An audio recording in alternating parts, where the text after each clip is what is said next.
Warning, this content is for entertainment and educational purposes only. This video is brought to you by First Detachment Nutrition. Battle tested, expert formulated.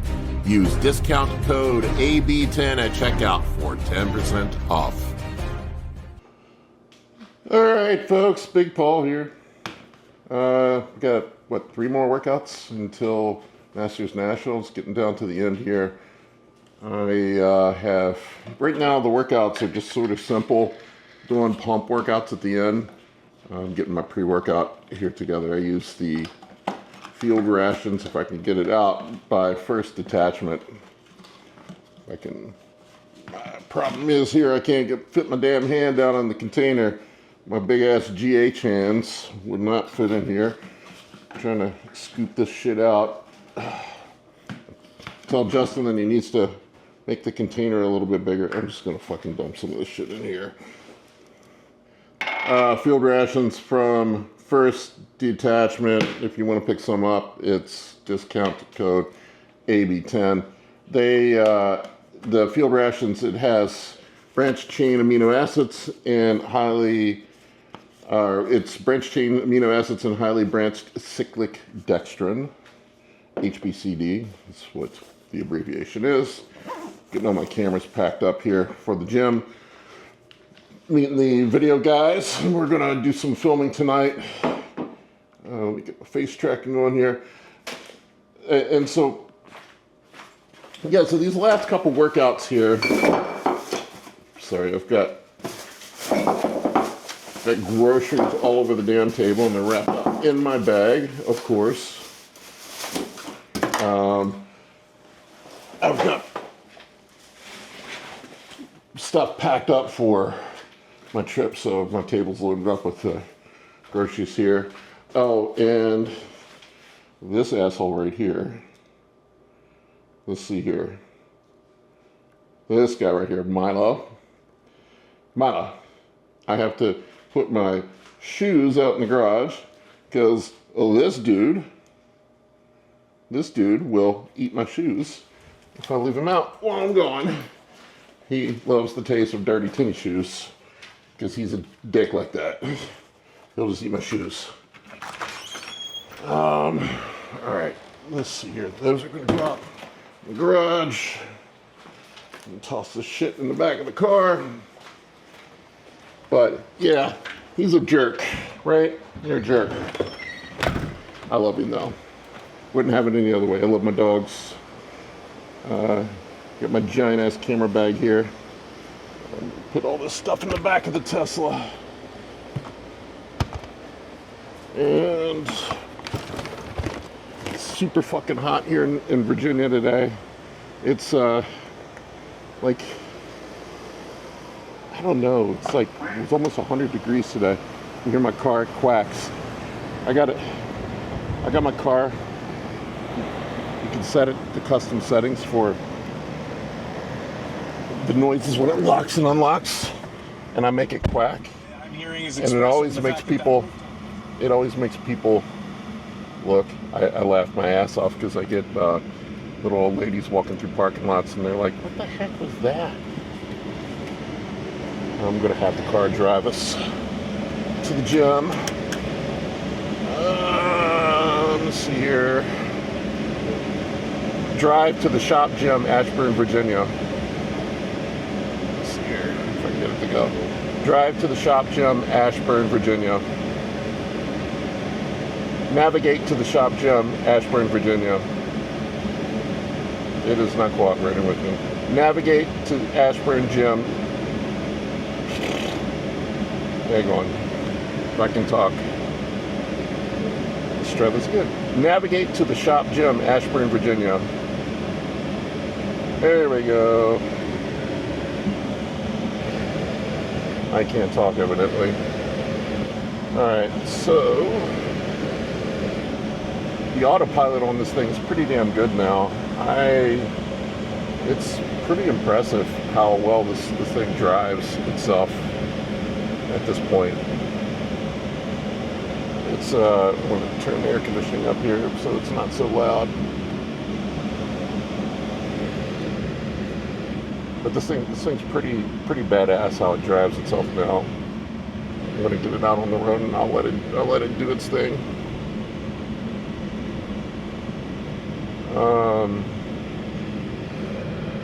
Let's see here.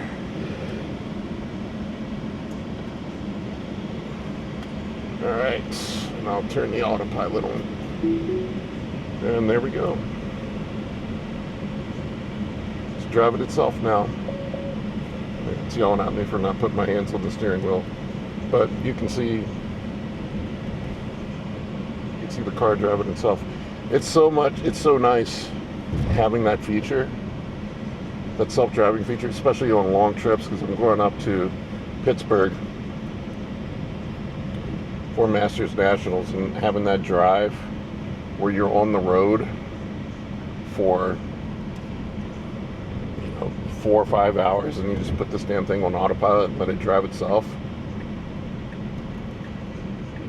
It's pretty badass, man. You can see here it's driving itself. I don't have my hands on the wheel. I don't know how much you can see, but no hands on the wheel.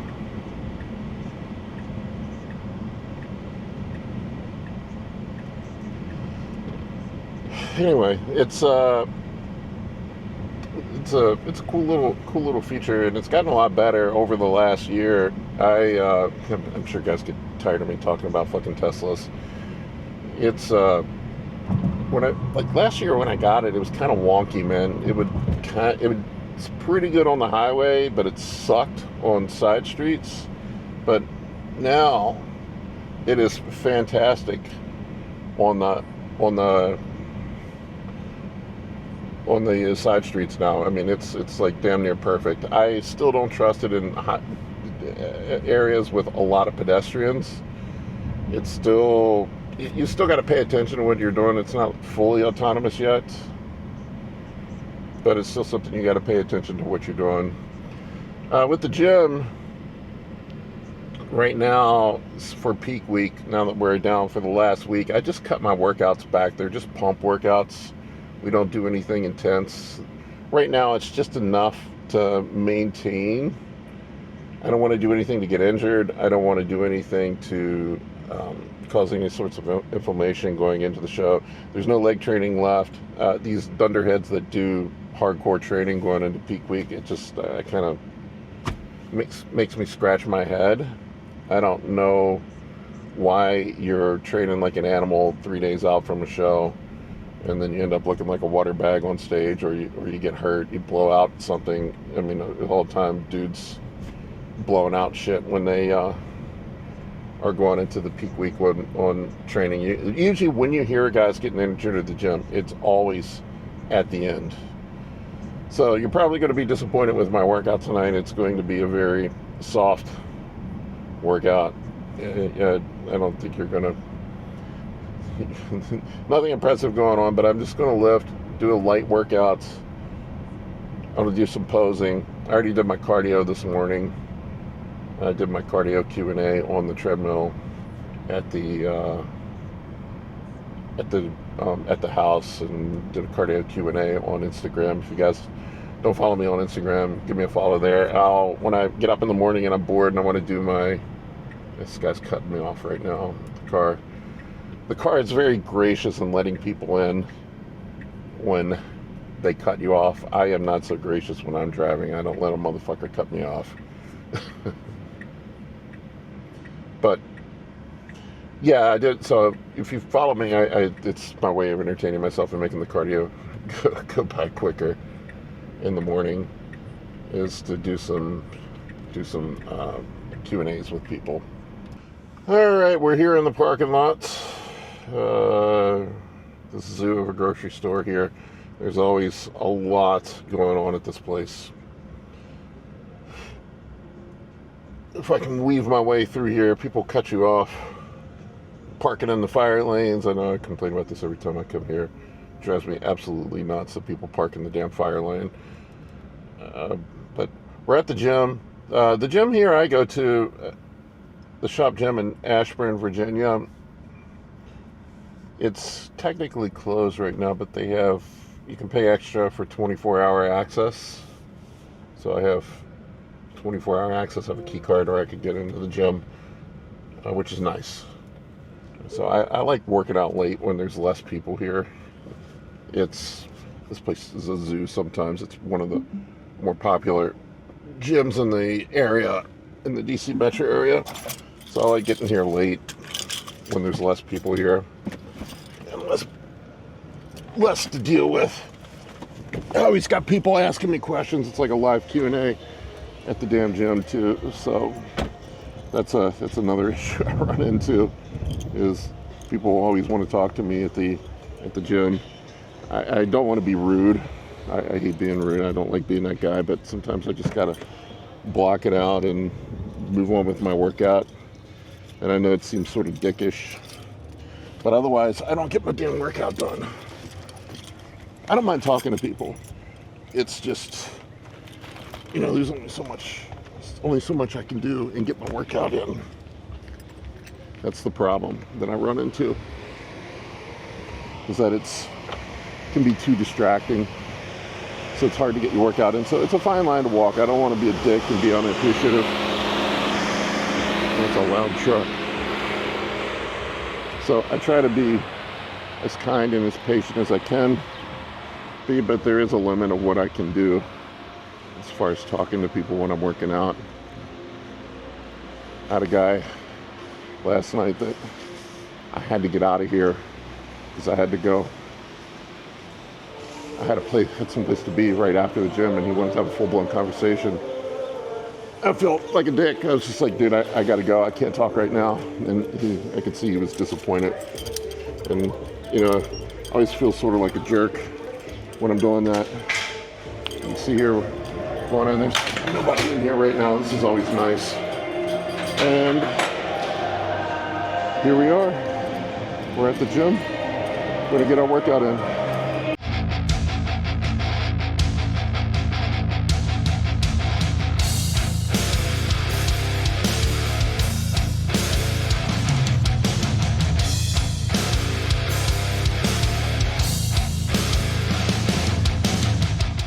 All right, bros, we'll get this weak-ass workout going. Like I mentioned earlier, peak week workout, just kind of taking it easy. This is just pump workouts. So today, what I'm doing is I'm alternating upper body every other day going into the show, and I'll stop training. My last training would be 2 days out from the show. So today we're doing a push workout. I did pull, so I alternate push, pull, push, pull, push, pull for the last week going into the show. No legs. And we're just going to start off with some cables. These are kind of my favorite thing to warm up my pecs with. I'm just doing two exercises per body part. This is probably about 60% of my normal weights. And these are 15 to 20 reps. I'm not even really counting, just getting some blood flowing. These are just super light workouts, man, nothing crazy. I just want to make sure that I don't get hurt going into the show. And then I'll do some posing at the end too to get a good muscle contraction.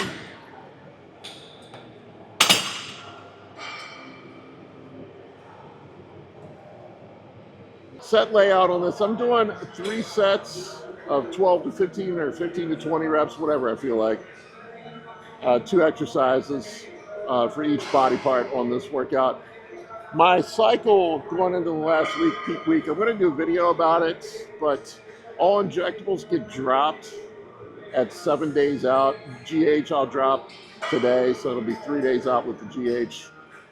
And I'm just running Winstraw the last week going into the show, 200 milligrams of Winstraw a day to get that hard look. And then the last day or two, we'll play it by ear. Maybe a diuretic if I need it. A lot of times I don't need a diuretic. I get pretty dry, although this year I'm eating a lot more carbs, prepping up for the show, so I may need a diuretic going into the show. We'll see how it goes. But I stick with all machines this last week. I don't want to take any chances with injuries or just, something weird happening with dumbbells. That's the thing with dumbbells. Something can go fucky at any point. That's the issue with even the plate load machines. I just stick with regular machines. And that's one of the downsides of Winstraw too, that I've noticed when I run Winstraw is everything feels stiff, my joints hurt. My muscles feel like beef jerky. When you're so dry and lean like this at the end, I think it gets super easy to tear muscles. You don't have any water on your body. You don't have any fat. Winstraw dries you out. I mean, you see a lot of guys tear muscles at the end. So I just play it safe going into the show. I don't do anything crazy. I'm thinking about my cheat meal post-show, and I'm not thinking about my next set. I haven't had a cheat meal, I think, in 3 weeks now. I usually do one. I'll start off prep. I'll go the first like 3 or 4 weeks and not do cheat meals, and then I'll do them sort of in the middle part of the prep. And then I cut them out about 3 weeks out. I just eat clean food, so it's pretty much been just meat and rice and some fruit up until now. But everybody tells me I got to go. I think it's Primati Bros or something like that in Pittsburgh. It's the place they make the sandwiches, the corned beef sandwiches with French fries on them. Which right now, I said I wasn't craving food. I mean, I've been pretty full in prep, but that sounds pretty damn good. The problem with cheat meals after a show, and I always tell myself I'm not going to go ape shit, which last year I kept it together pretty well, is you end up making yourself sick because you're not used to eating all that fat. And then you have shit in your pants. So I think I'm going to skip the cheat post-show. The show doesn't finish up until late. And then I'll just go grab some of that the next day. And then head back home. Drive back home to DC. About a 3.5 hour, 4 hour drive. And that's my plan. This guy here, this Atlantis lateral raise machine, I love this thing. It's so smooth. I do like dumbbell lateral raises, but like I said, I'm just keeping machines in for these last few workouts just to be safe. Now I'm focused on food. I'm hyper focused on food now. Thinking about I've fucked up bad after shows before. I always tell myself I'm not going to. There was 2 years ago after my show, I said I was going to keep it straight, and I drove straight to Costco after my show, and I bought an entire family-sized box of Costco cookies. I think there were like 30 cookies in that whole thing, and I ate that whole goddamn thing at one time. I did the math on it. It was it was something like 15,000 calories worth of cookies, something like that I ate in one setting. And then I had some pizza afterwards. And my God, my stomach hated me afterwards. Had to put the wooden spoon in my mouth to go to the toilet afterwards. It was really bad. Last year, though, I kept it together. I was pretty good post-show last year. But that's, I always see guys that fuck up. Usually, like, I just tell guys the day after the show, just do whatever, get it out of your system, and then get back on track on your diet on Monday. And if you can keep it glued together, keep yourself glued together, just have a day of free eating. If you can keep it glued together after the show, you're going to have a really good rebound. If you have a whole week or two of binge eating, you can fuck an entire off season up with that. People are asking me why you pull the injections a week out from the show. I've never done it before. Honestly, I've run my injections all the way right up to the show in the past.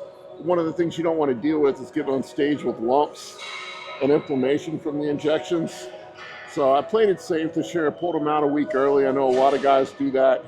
I'm just using the orals up until the show, just to kind of leaning into the orals. Tried a different approach this year.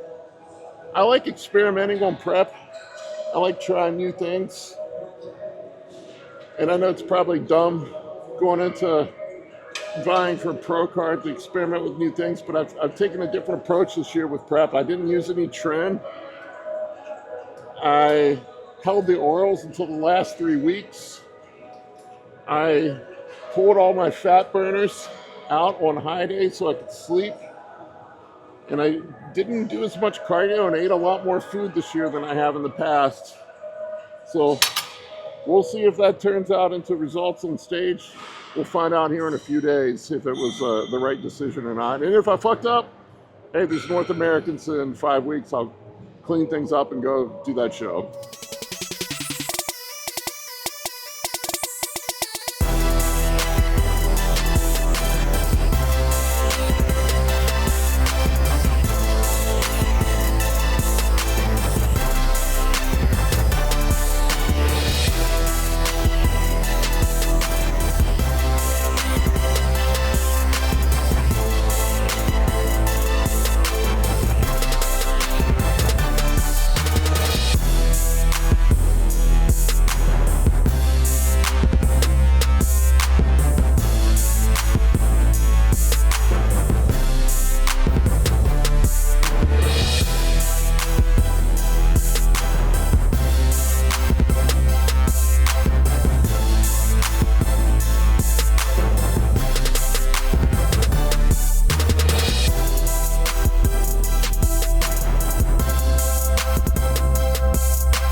Coaching or consultations, head over to www.anabolicbodybuilding.com to book your spot today. I can help you with optimizing hormones, fat loss, muscle gain, physique, athletic performance, nutrition, and health. For more information, shoot me an email at bigp3rd@gmail.com.